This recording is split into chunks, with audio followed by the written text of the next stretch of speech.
Para magkaroon ng gulayan, hindi na kailangan gumastos ng labis-labis.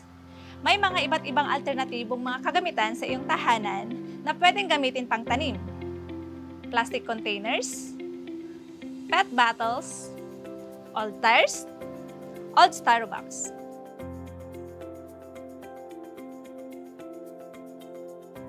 Ngayon naman ay ang hakbang sa paglilipat tanim or transplanting. Una, ihanda ang mga kagamitang pangtanim. Ang lalagyanan dapat ay may ilalim na 6 to 12 cm na may magandang drainage para sa mga mababaw na ugat, tulad ng aplan kangkong, pechay, lettuce o mustasa. Samantalang 24 to 30 cm naman, dapat itanim ang may malalim na ugat, tulad ng sile, talong, kamatis o okra. Sunod naman ay ang aktwal na paglilipat tanim. Kapag maglilipat, dapat gawin ito kung kailan hindi mataas ang sikat ng araw. Mas mainam gawin ito tuwing early morning or late afternoon. Huwag ipagpaliban ang paglilipat. At saka dapat matibay ang punla or matigas bago ito ilipat sa taniman.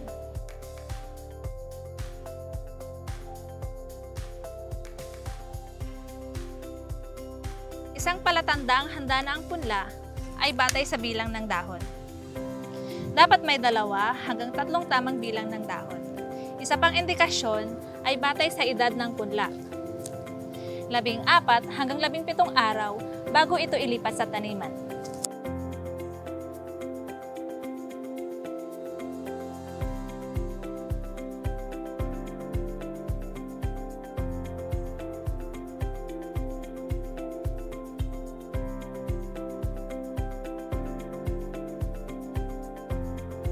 Ito naman ang mga ilan kung saan ang binhi ay maaaring idirekta sa lupa, tulad ng carrots, radish, ampalaya, upo, patola, sitaw o okra. Sunod, distansya ng halaman. Itanim ang mga halaman sa tamang agwat ng mga hanay, tulad ng ampalaya, upo, kalabasa o patola, tig 1 metro ang pagitan. Tig 75 cm naman sa sile, kamatis, talong o okra. Samantalang 10 to 15 cm naman sa mga leafy vegetables. Pangatlo, sunod sa paglilipat tanim ay ang paglalagay ng tubig. Para sa paglago at makasipsip ng sustansya ang ugat papunta sa ibang bahagi ng halaman. Tandaan ang mga sumusunod.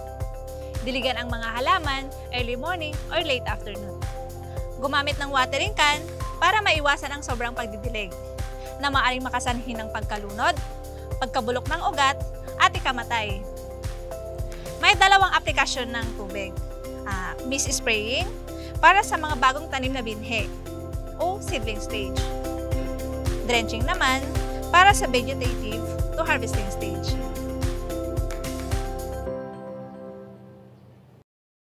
Mga ka-harvest, kamusta? Salamat sa inyong pagsubaybay simula umpisa hanggang sa mga susunod pa. Para sa mga updates, mapatanim, aniluto, kwentuhan at marami pang iba, Please like, share, and subscribe sa aming social media for more content. andito po yung description ha. Mga ka-harvest, salamat!